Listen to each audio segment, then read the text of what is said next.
are you? All right. Oh, you're ready to go, Peggy? I was born ready.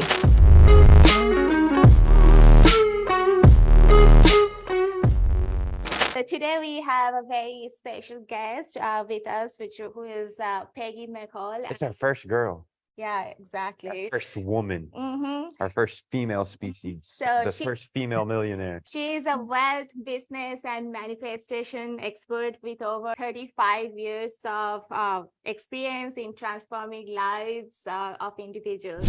I know that she also has recently launched her book, Savvy Wisdom, and we will go on that. She actually has published 21 books so far. So, Peggy, welcome to the show. And without any further ado, let's hear directly from Peggy and who is she? All right, Ankita, thank you so much for having me here. And John, that version of Peggy, the 15, 16-year-old, the first word that came to my mind was drunk. She was probably drunk.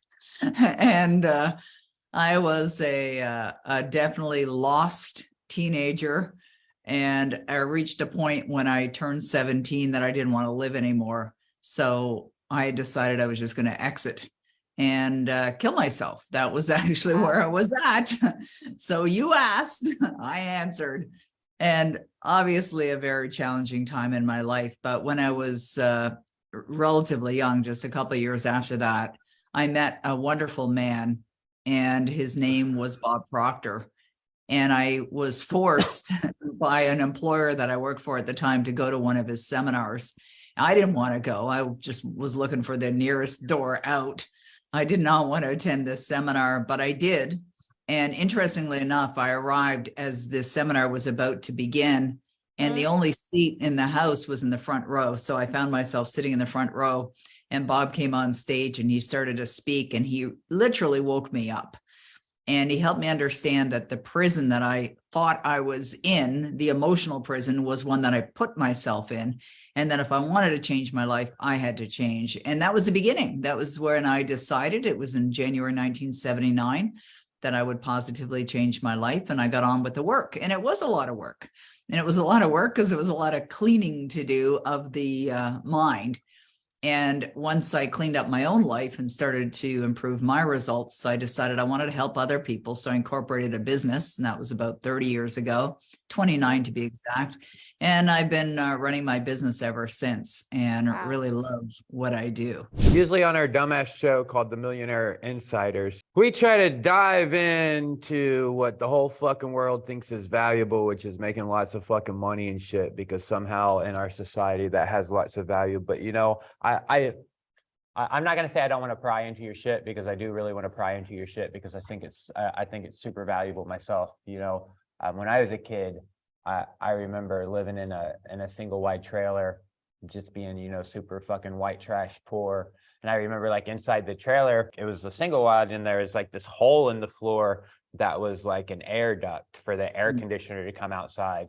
And I remember, you know, my dad was so fucking violent and abusive and shit. I remember, like, there was so many times in my life that I can remember that I would like hide inside that hole, and I would have a belt, and I would like string that, I would string that belt up through like the loop in the grate, because there's a grate where like the air filter goes, and then I would stick my head in there, and I would just fucking try to choke myself and strangle myself. So I really resonate with that, you know, like, hey, trying to kill yourself. And I think, you know, like, one of the things I see a lot in people who want to do this entrepreneurial shit, and that they want to go on this journey, is like, they're such fucking pussies. It's like they're not equipped to fucking deal with anything in the world. So I'd love to kind of, if you don't mind to share, and if it, you know, if it's too emotional, that's fine. But if you don't mind to share, I'd love to understand, like, okay, hey, what were those things that you were going through that had you on the brink of suicide? Yeah, great question, John. I just love your authenticity, and I'm sure, you know, it's a big part of your success too. There's no baloney here. It's just, you know, very real. And I totally resonate with that. But when you're talking about the way you were raised, I was raised in a very poor environment. I figured that I had a very ignorant assumption that people that were born in this world, some were chosen, right? Some were chosen to live this wonderful life, and others were just meant to live an impoverished life. And that's what I thought my life was supposed to be. And I thought, I don't want it. I don't want to live my life like this. I was so abused, like so hurt, that I didn't love myself at all. And I just felt there was no sense in even going on. So it was like that continual, lead up to that experience. And even in school, I'd go to school in ripped, raggy clothes and look like a, little ragamuffin. And my mother used to call me that, ragamuffin. And so other kids, kids can be cruel too. They're abusive, bullying. We hear a lot more about it now, but bullying was going on when I was in school too, but it wasn't discussed. It wasn't even mentioned. So, I was getting bullied for what I looked like and how I appeared. And then in school, I didn't give a rat's ass about school. So my grades were reflective of that. Teachers didn't like me. I spent lots of time out in the hallway. I was just a miserable person. And so that's really what led up to it. Did you ever find yourself where life's going great and mentally you can't take it and you're just like, fuck it, I need some pain, I need some destruction, and if there isn't any, I'm just going to go create it myself because psychologically I feel like I'm missing it in my life? Not now. You mean back then? Mm-hmm. Oh yeah, for sure. I mean, it was just like sabotage. I'd even get into a relationship and with a very kind-hearted person, but I would sabotage it. I'd find a way because I didn't think I deserved it. I didn't think I was worthy of anything good. So if you begin to attract good things in your life, if your belief is not, supportive of that, you'll find a way to make it go away. And that's what I did for sure. So now it seems you're much wiser. You're much wiser now. Definitely. So when you're looking back at it, do you look at it like as a strength and leverage that you have over other people who haven't been through physical abuse? Absolutely. And I give thanks for my childhood now. It helps me understand. It helps me understand other people's emotional pain. When someone tells me that they're in a place of, a similar situation or perhaps even worse, I get it, I understand it. And so I have empathy for that. I don't go there and, my desire is to help them. And so, yeah, it's all a blessing. Everybody goes through challenges. Doesn't matter who you are, where you are, where you live in the world. We're all going to go through challenges. I mean, it was only a year and a half ago, I got diagnosed with cancer. And I went through another hell of an experience where, Wow. I was hospitalized for weeks. It was the treatments that were killing me. And I remember, even when I got the diagnosis, I just decided, okay, I'm going to look for the blessings because I know there will be some. And there were many. It wasn't fun. I have no desire to repeat it. It's all gone now, thankfully. But the cancer was in my tongue and it was in my neck. And so I had radiation to my face, and which resulted in 3rd-degree burns. Wow. And violently ill. And I didn't eat anything for months. They had to put a tube in my stomach to put food in there. So I know what it's like to go through that now. Yeah. Not that I need all these life experiences, to go through to understand, what it's like to go through hell. But, if you find yourself going through hell, keep going. I heard that expression years ago. You find yourself going through hell, keep going. Or find yourself in a hole, stop digging. And so when I'd been diagnosed, to me, it was like a very surreal experience. And I didn't sit there go, oh, why me? It wasn't that at all. It's just like, okay, well, let's find the blessings in all of this. And there were so many. And I just decided that, I'm not going to identify myself as one with it. And, it is what it is. It's just a situation where there's something inside my physical body that's not wanted. And there's a process to get rid of it. And I'm going to follow that process. And I'm only going to see myself be healthy and saturate my mind with only the thoughts or ideas that are going to get me to where I want to go. And that's what I did.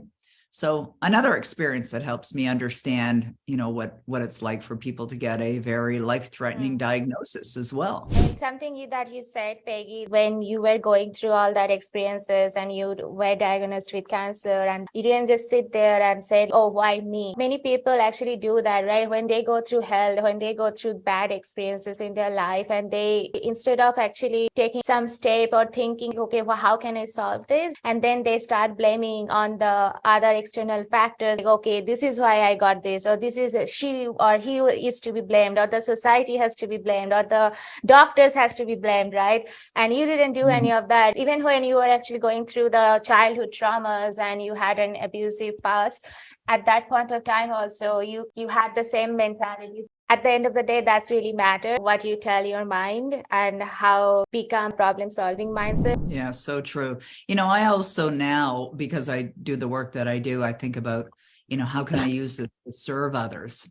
I've learned as an entrepreneur, and you guys are entrepreneurs as well, is that, we get rewarded by being of service. I'm always thinking about how can I serve people. It's even like when you asked me to do this call together, it's like, absolutely. I know it's going to help people, maybe inspire people. We're both, 2 Comma Club award winners. We've had great success, continue to experience great success in our business. And, I'm here to help others. I'm like a bit of an open book or an open kimono. I don't hide what it takes to be successful, either as an author or as an entrepreneur in business. And I'm, constantly looking for new ways to improve. And I think it's important to have that kind of attitude of how can I serve better today than I did yesterday? If you can help one person each day, right? So did you win the 2 Comma Club award as an author or as an entrepreneur? What's funny is that I didn't even realize that there was a 2 Comma Club award, to be honest.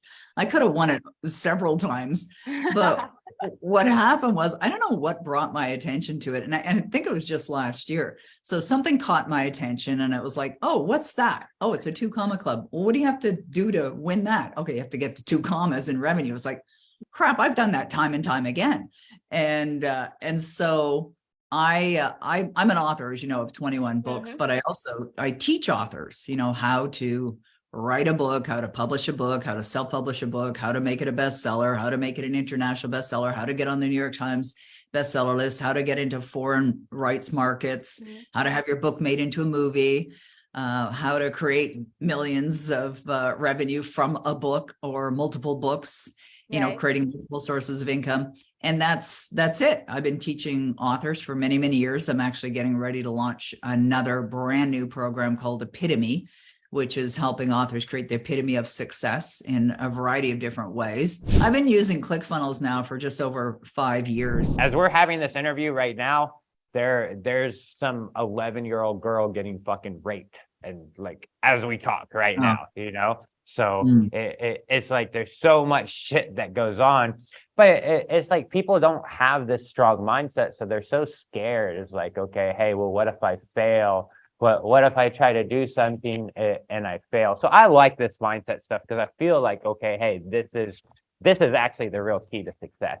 But most people, they don't like that shit. They just want, what they want from you is they want a step-by-step, 1, 2, 3. What do I do? How do I go from $0 to $1 million in my bank account so I can finally be happy because I made $1 million?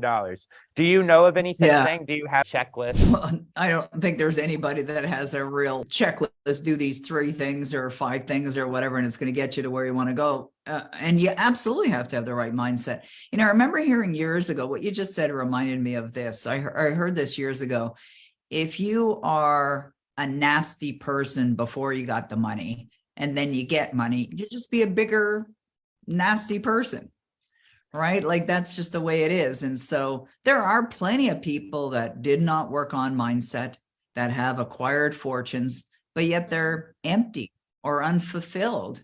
And, mindset to me is everything. Awareness is everything. And that's really where it all starts. I don't think I'd create a program without that being in the program as a basis, because it's just going to help you create more success and certainly enjoy it at the same time. So no step-by-step on what to do to get rich. Well, I think there's probably a number of steps. One of them is you have to decide, that you're going to do it. I mean, there's a lot of people who want it, but they haven't decided they're going to do it. And one of the greatest lessons that I ever learned in the past 44 years that I've been studying success is this, that you can decide to accomplish anything, whether it's a financial goal or some other kind of goal, and understand that when you make the decision to do it, you don't have to know how. You do not have to know how. And I think a lot of people, especially if they're more left brain analytical, think they have to have all the steps, how to get there. You don't have to know how, but you have to make a decision for sure. You have to commit to it. And then you have to discipline yourself. One of the books that I wrote is a book called Be a Dog with a Bone. And I wrote that book when I had become an author, because I realized that, in any accomplishment, if you're not holding on tight to your dreams, someone's going to come along and try and take it away from you, or you'll be tempted to drop it as well. And so I found that being determined and having that perseverance is definitely an ingredient that'll carry you forward. And again, it doesn't mean that you won't have challenges or obstacles, but most people will give up.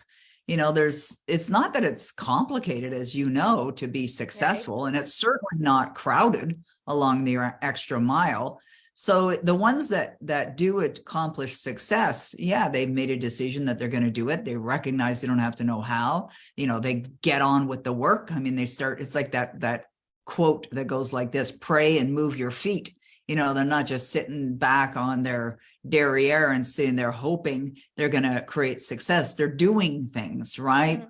And either they found a model or a mentor or someone that they can learn from, the steps or their trial and error, or whatever it happens to be. Like when I started my business in 1994, my father was a janitor and my mother worked as a clerk in a grocery store. Nothing wrong with those careers. Those were the careers, but my parents weren't entrepreneurs. Right. And I didn't have a model of an entrepreneur. I barely made it through high school. I mean, my grades were, pretty pathetic. And so it wasn't like I was highly educated and had degrees coming off the end of my business card or anything like that. I just had a desire, start people. And in my mind, I just went to this place. Well, how complicated could it be? And I really believe that being successful in business is a lot of common sense. That's not so common. It's not so common, right? You take care of your clients, you take care of them better than anybody else, then they will become raving fans, right? They'll not only tell people about you, they'll rave about you and, suggest people get over it. And they can be your little salespeople that are out in the street. Having that spirit of service is so important. I think as an entrepreneur, we have to be thinking, we got to be thinking about our clients, and they don't give a rat's ass about how much you know. What they want to know is how much you care. Yes, the knowing part is important too, but I think the caring part is really important.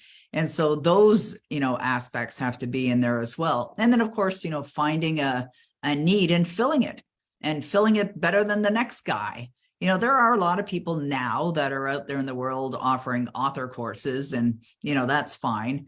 But I think that if I'm looking to learn from anyone, I'm looking for someone with credibility, somebody who's been there, done that, got the t-shirt, and by their results. It's like that expression, by their fruits, you will know them. That's who I want to learn from. Now, I'm an author of 21 books, been on the New York Times bestseller list. My books are in almost 40 languages and sold in 100 countries in the world. I've written fiction, nonfiction across genres.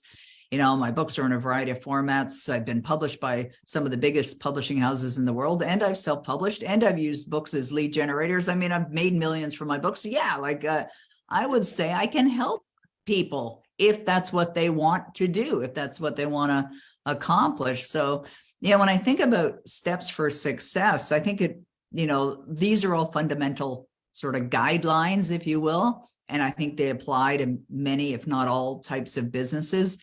But when it comes to certain outcomes that people are looking to create, then I think there's some, steps that they can follow there. So would I give a person who's going to open up a shoe store the same advice that I would give a person who's going to create an online, presence?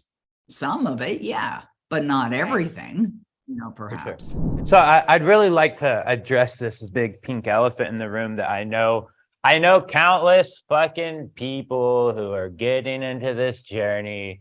They're going to face this issue, and they're going to be like, well, Peggy, but you've written 21 fucking books and you have all that credibility, so it's so easy for you because you're so lucky, but I don't have any of that credibility. What am I supposed to do? Could you maybe just address how they could get that credibility? Just go get a day job. No, I'm just kidding. it kind of makes me smile in a way. But, I think luck is something we create. Was I lucky? When I think about this blood, the sweat, and the tears, might not feel so much like luck. Even when you write your first book, the fact that you get on with the job, right? There's an expression by Don Shula, who was a coach and a sports coach. And he said this, he said, it's the start that stops most people. They don't get started. I really believe anybody can write a book. I am not a great writer. But I am very grateful for the editors that are on this planet, because they can take anybody's crap book and make it look really, really good. Now, also, when you think about the many tools that we have today too, with Word, like transcription, like I could just sit here and push the record button on my Word application, and it's just going to start to transcribe everything that I'm saying. So if you can speak, you could write. And then there's Grammarly, which is a free tool that'll fix all your grammar, and there's spell check and all that. So, there's certain things that you can do, but it's a start. You make a decision, you're going to do it, you get on with the work, and then set a date for completion. Every single book I've written, I've set a date for completion. I actually wrote one book in a day. Now, it's kind of a fun story. So what happened was, I had the publisher that had reached out to me, and they said, would you write a book called this? This is a title. It's a long title. 99 Things I Wish I Knew Before Marketing on the Internet. That's the name of the book. And it was part of a series this publisher was creating, with 99 Things I Wish I Knew Before Getting Married, 99 Things I Wish I Knew Before Going on Online Dating Sites. And it was all these 99 Things I Wish I Knew stuff. And so they approached me and said, would I write that book? And I said, sure. But they didn't give me a deadline, so I didn't start working on it. And then they called me one day. I was traveling. I was going out to speak at an engagement, and they called and said, can you have that book to us by the middle of November? And this is the end of October. So I'm thinking, oh, crap, I guess I better get on with the work. And so I flew back home. And I'd said to my husband, I said, I got to write a book this weekend. And he's like, well, I invited my aunts and uncles, here for the weekend. It's like, oh boy. And he doesn't cook. I'm the cook in the house. So they were arriving Saturday afternoon and planning to leave on Sunday afternoon. So Saturday morning, I did an outline, and then the guests arrived. We entertained. Sunday morning, I woke up at 3 a.m. and I went into my office, and I just gave myself a command. And the command was, I'm going to write a chapter an hour, and I'm going to get this book done. And I sat there and I wrote a chapter an hour. I'll tell you, by the afternoon, I was doing head bobs on my desk because I was feeling pretty tired. So I'd get up and I'd go for a little walk, get some fresh air, and come back and just, get a recharge and start to write. By 9 o'clock that night, the book was written. And then I sent it off to an editor, and it was sent over to the publisher a few days later. So, anybody can do it. You have to get the right mindset. You have to believe it. And the same thing when I decided to write my first fiction book, Savvy Wisdom, which is part of a sequel. There's 3 of them now. Yeah, I received a list of recommended videos to create by somebody who was working with me at the time, and they were all social media little video clips. And she sent me this list, and it said how I wrote my first fiction book, and that was the title that was on this list. And I'm thinking, I've never written a fiction book. I knew how to write fiction. I'd studied it, but I'd never written one. And I thought, well, do I want to? I just asked myself, would I like to do that? It's like, yeah, I'd like to do that. Okay, great. What do you need to believe in order to write a great book? Well, I need to believe it's going to be a great book and that I can do it. Okay, super. What are you going to write about? Well, I'm going to create like a parable. It's based on my life and meeting Bob Proctor and what I went through, from being suicidal to a number of challenges that I went through.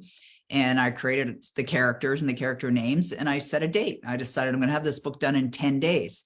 Now, I have a busy schedule. I'm teaching classes, working with clients, speaking engagements. So I just went into my agenda and I blocked off a couple hours here, there, wherever I could find to write. And that's what I did. I would just write. And after 10 days, that book was written.